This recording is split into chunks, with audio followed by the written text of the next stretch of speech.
Hello mga kasabong, Ninyo Anthony sa El Nino Conditioning System, ang observant na magmamanok.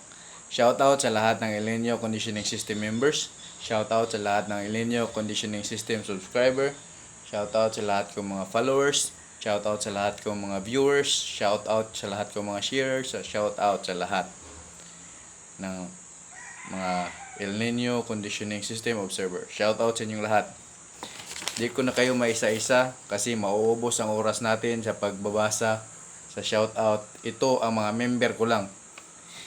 Iba pa yung magpa-shoutout doon. Andun pa yung mga magpa-shoutout. Ito, mga member ko lang to ha. Mahigit na yan 100 mga member ko. Yung iba, sabihin natin in uniform. Yung iba, in organization. Lahat. As in lahat. Farm, backyards, nagpapamember sa atin. Kasi alam nila, totoo ang tinuturo ko na ang dali ilang manalo pag El Nino conditioning system ang gamit mo. Hindi magastos. Hindi magastos bakit? 4 lang vitamins gamit ko. 4 lang. So hindi siya everyday may vitamins. Every other day. Every other day. Bakit every other day? Para may isang araw na plain water para makapagpahinga ang sistema ng manok kung acidic na siya sa vitamins. At least may 1 day na makagpahinga ang kanyang sistema sa pagpapainom mo ng vitamins. Kaya hindi kailangan araw-araw ang vitamins dahil hindi vitamins ang nagpapalakas sa palo ng manok kundi pagkain at healthy na manok. Yun lang. Paano maging healthy ang manok kung araw-araw may vitamins? Acidosis ang labas nun. Acidic ang dugo ng manok. Dapat at least may 1 day, may every other day na pahinga sa vitamins para ang kanyang sistema, ang kanyang dugo hindi maging acidic. Ganon yun. So, sa lahat na gustong matuto sa sistema natin, pa-member na kayo, PM lang kayo sa Ninyo Anthony Monya FB page. Mag-comment or mag-message kayo sa akin, sasagutin ko. Konti lang naman ang inano natin ang membership fee. Konti lang, di naman malaki. Hindi lang, pero mas maganda kung lakihan yun na para solve naman ang aking problema. Kasi ako ngayon, nasa bahay lang, nagbabantay sa anak kong PWD. So, may anak akong PWD. Kaya di na ako makapagtrabaho pero may knowledge ako sa pagmamanok. Yun ang gagamitin ko, i-share ko sa inyo. Kaya naman magbigay sa akin. Magpa-member muna kayo kasi dami ko nang tinuturuan. Alam ko nagcha-champion na sila. Dati. Hanggang ngayon na paggagamit o hindi pa yun nakapagbigay sa akin. Nag-promise yun sa akin na magbigay. Ilang beses na nanalo, wala pa rin binigay kaya nadala na ako. Kaya kailangan yung member muna para matuto kayo sa akin. Madali lang to. Madali lang tong gawin. Hindi nakakapagod ako. Kakatapos lang ng derby na sinasalihan ko, panalo. May anak akong binabantayan, may baboy akong inaalagan, may mga manok akong pinapakain pero kaya kong maghanda dahil dali lang to gawin. Ang sistema ng El Nino Conditioning System. May baboy ako, may anak akong pinapakain, binabantayan kasi PWD nga. May mga manok ako, may mga sisiw ako. Ako lang mag-isa naghahanda ng manok na pang derby Sino mga kalaban ko? Sino entrante? Ox KBDF, andun ang Ox KBDF. Champion sila, dalawang entry champion nila. Ox KBDF, sa sinalihan kong derby, nandun ang Ox KBDF. Arnel Bendero, nagtatari doon. Kaya di ko lang nilapitan kasi vlogger siya, vlogger din ako. Kaya yun ang mga kalaban namin Hindi po small time ang sinalihan ko na derby. Nakatapos lang na derby, hindi po small time, big time po. Gitnaan talaga. Kung nagsabi sa inyo, lumaban ako ng gitna. Gitna na po yun. Ang mga kalaban namin, Ox KBDF. Ang mga entrante ba? Hindi lang kami nagkalaban, pero Ox KBDF, Carlock, ano pa ba mga entrante mabibigat dun? Mr. Brown, James Ang, yun ang mga entrante dun sa sinalihan namin derby. Ayos ang score namin. Ha? Kita nyo mga panalo ng manok ko nasa Facebook. GCT ang tawagan. Pero hindi man lang nakasugat sa manok namin. Ganon ako maghanda ng manok. Kaya kung gusto nyo matuto ng estilo ko sa paghanda, hindi nakakapagod. Palabasin lang ang tunay na palo ng manok. At yun, lalabas kahit anong klaseng manok pa meron ka. Lalabas sa sistema ko. Ang pinakamagaling na palo. Ganon na po. Magpamimber lang kayo. Sigurado, lalamang panalo nyo. Pwede kayo kumonsulta sa akin. Pag member na kayo, kumonsulta kayo, mag-message kayo, magtanong kayo kung anong kulang, anong ipakita nyo sa akin ang laro ng manok nyo para makita ko kung may kulang o wala. Kasi alam ko ang palo ng manok na naka-El Nino conditioning system. Kasi ako nga nagpauso niyan eh. Pangalan ko yan. Nino Anthony Moanya, El Nino conditioning system. El is lucky. Anak ko yan. Nino is ako. Conditioning system, yan ang sistema ko. El Nino conditioning system. So, hindi ko na kayo maisa-isa mga member ko. Huwag na kayo magtampo. Kung gusto nyo shoutout pala sa natin. Sa financier natin. Salamat po sa pagtitiwala, Sir Jose Salazar. Salamat po. At sa iba pang gustong mag-finance, mag-PM lang kayo sa akin. So, ganito. Ang pag-uusapan natin ngayon is about sa breeding naman. Kasi tapos na yung tapos na yung pinakita sa inyo kung paano ko mag-kondisyon ng manok at ayos ang resulta. Satisfied lahat ng mga members ko na nakita nila na magaling pala talaga ako mag-kondisyon kahit ako lang mag-isa. Big time yun ha. Ox Kibidif ang mga entrante. Carlock, James Ang, yan ang mga entrante doon sa sinalihan kong derby. So, ganito po ang pag-breeding ng maayos na manok. Bakit nauso ang tryo? Ano ba? Bakit? Ako, theory ko to ha. Bakit nauso ang tryo? Tryo, isang broodcock. Lagyan natin ng B broodcock, BC, at broodhen. Dalawang broodhen. So, i-graph ko to dito o i-diagram para malalaman nyo bakit nauso ang tryo. Ba't nauso itong tryo? Itong paggagawa ng tryo ay may pinagkukunan silang hugot nito. Bakit tryo? Bakit hindi single mating? Bakit tryo ang usual na pinapalabas sa farm? Tryo. Bakit? Kasi kung mag-failure ka sa isa ng meeting, may isa ka pang chance na pwede ka mag-nick sa isang meeting. Kasi hindi po lahat ng tryo maayos lahat ng inaanak. So, at least, kung hindi ka man dito lalabasan ng mga alas, pwede ka dito. Pwede ka dito kalalabasan ng mga alas na manok na mga battle cross.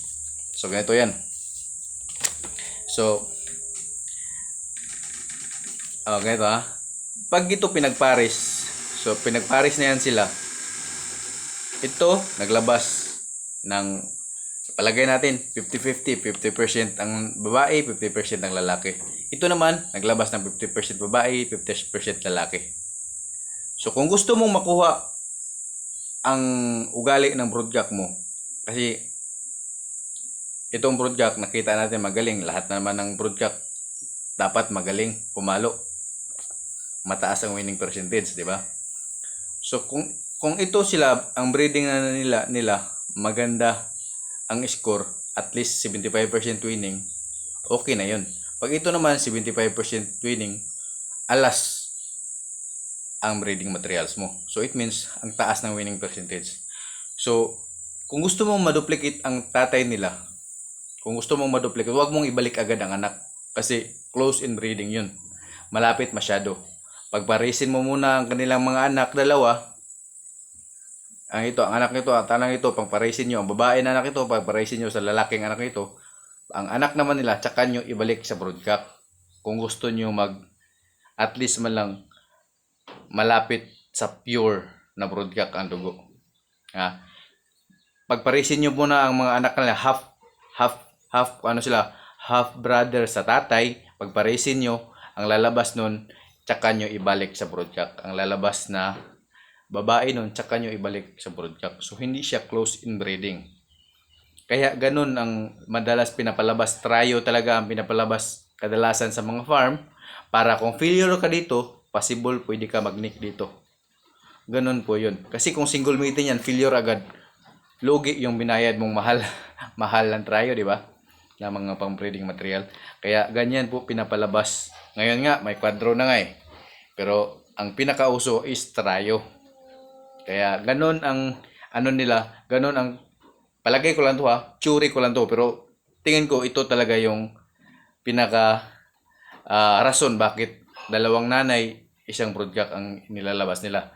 Para kung mag-failure ka dito, meron ka pa dito. Pero, pag nag-nick na pareho, palagay, dito tayo sa nag-failure. Nag-failure yan pareho. Nag-failure yan. Pwede naman pagparisin mo ang anak na yan, tsaka nyo ibalik sa tatay pa rin. Kung tataas na ang score, maganda. Anabilin yung, hindi kagad, kung matalo man kayo, nag-failure ang dalawa, discard nyo agad. Wag, pagparisin nyo man ang mga anak, bago nyo ibalik sa broodcock, sigurado, may lalabas din na alas dyan. Mahal na binili mo, tapos isang bilis mo lang gamitan, porket bumagsak yung score. Pagtsatsaga lang yung breeding. Ako, nakapag-breed ako. 2 beses ako nag-breed. Unang breed, puro talo. Tinistingan ko ng pangalawang breed, puro talo. Tsaka ako sila tinanggal. 2 times na 2 breed ko na puro talo. Tsaka ako kinal ang nanay. Kinal ko ang nanay. Kasi losing line.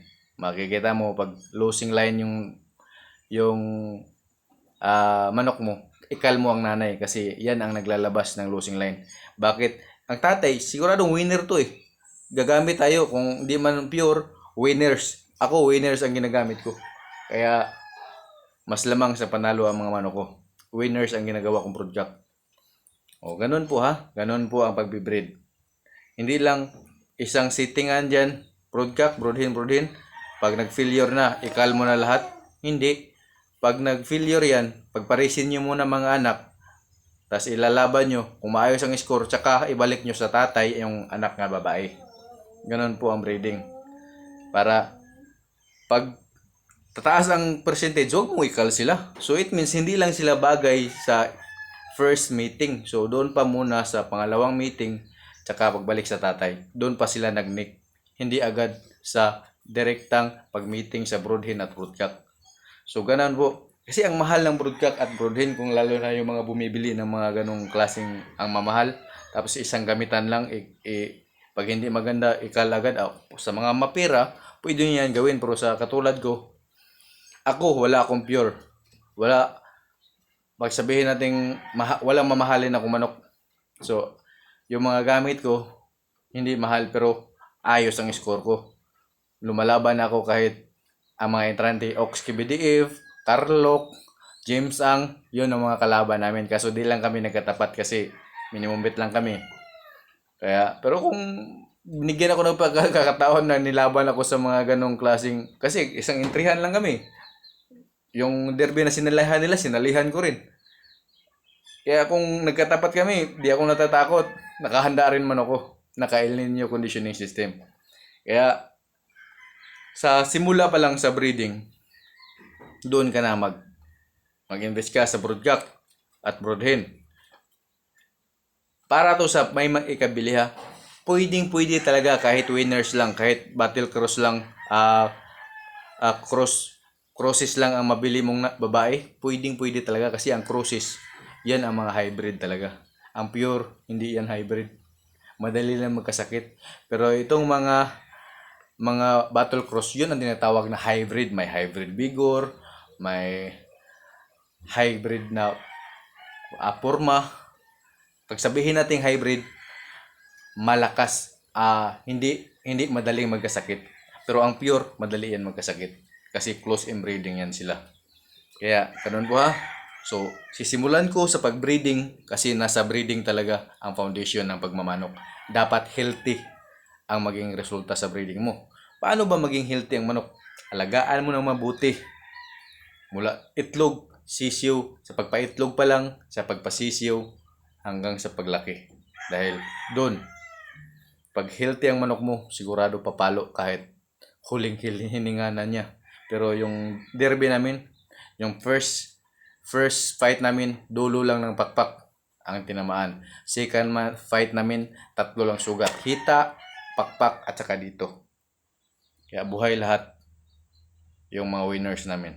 Ganun po Sa gustong matuto sa El Nino conditioning system, mula breeding, pag-aalaga ng sisiw, manood kayo sa sa YouTube channel ko kasi i-series ko na to. Ito, sisinimulan ko na paano ang tamang pag-breed. Bakit tryo nagsisimula? Bakit tryo madalas binibenta ng mga farm? Para kung mag-failure ka dito, may isa ka pang chance. Kung failure ka sa dalawa, pagparisin nyo lang ang anak nila, i-try nyo rin ang anak. So, kung failure pa rin, ibalik mo sa tatay. At sigurado naman, tataas na ang winning percentage niyan. Kasi, ang mahal niyan, sigurado, may tinatago yung lakas ng palo. Pero ako, kahit battle cross lang, kahit multiple cross, pag alam ko winning siya, i-breed ko yan. Ganyan po ako sa pagmamano ko. Yung manok ko dito, wala kang makitang pure, multiple cross to, pero sigurado hindi kayo iwan nito. Papalo at papalo to. Kaya ganun po. Itong series na to, araw-arawin ko to. Upload kasi wala na akong ads. So araw-arawin ko tong mula breeding, resulta sa breeding mo, sa sisiw, pag-aalaga ng sisiw, pag-aalaga ng kakirils, pag-aalaga ng stag, hanggang sa laban. Kaya manood kayo dito. Pero kung gusto nyo ng shortcut sa conditioning system, sa El Nino conditioning system, magpa-member lang kayo. Hindi naman malaki hiningi ko konti lang. Kaya mag-PM lang kayo, pag-usapan natin yung amount. Madalas kong hiningi, ganun lang. Maraming nagka-cash dyan. Mayroon pang ganun ang binigay. Madami dyan. Sigurado naman satisfy lahat ang tinuturuan ko. Wala pang nagreklamo sa akin. Lahat sila satisfy. Gumalaw ang manok nila. Kumangit man ang score nila, pero babawi din yun. Baka sa simula lang yun. Mayroon talaga talo, tabla, panalo. Yan ang score niya. 3 manok. Pero satisfy siya. Sabi niya gumalaw lahat. Siguro malas lang. Gumalaw lahat manok niya. Yun ang sabi niya. Nakita ko naman ang video. Gumalaw talaga. Naisahan lang ng isang matlupit na palo. Meron na rin akong naka-El Nino. Ang kabilang manok naka-El Nino din. Nagakontra sila. Inabot puro magaling. Talo yung isa. Siyempre may matalo talaga. Naka-El Nino yung kabila. Naka-El Nino din yung kabila. Kaya may matatalo talaga. Kaya nagugulat siya Sabi ko, ganito ang palo na naka-El Nino. May nag-comment. Paano mo nasabi naka-El Nino? Siya pala yung may-ari sa natalo. Naka-El Nino din pala siya. Kaya sa El Nino conditioning system, kalalabas ang tunay na palo ng manok mo na pangdiin. Kaya kung gusto nyo matuto, kung gusto nyo ng shortcut na kaalaman sa El Nino conditioning system, mag-PM na kayo, magpa-member kayo. Sigurado, gagalaw ang manok mo. Salamat!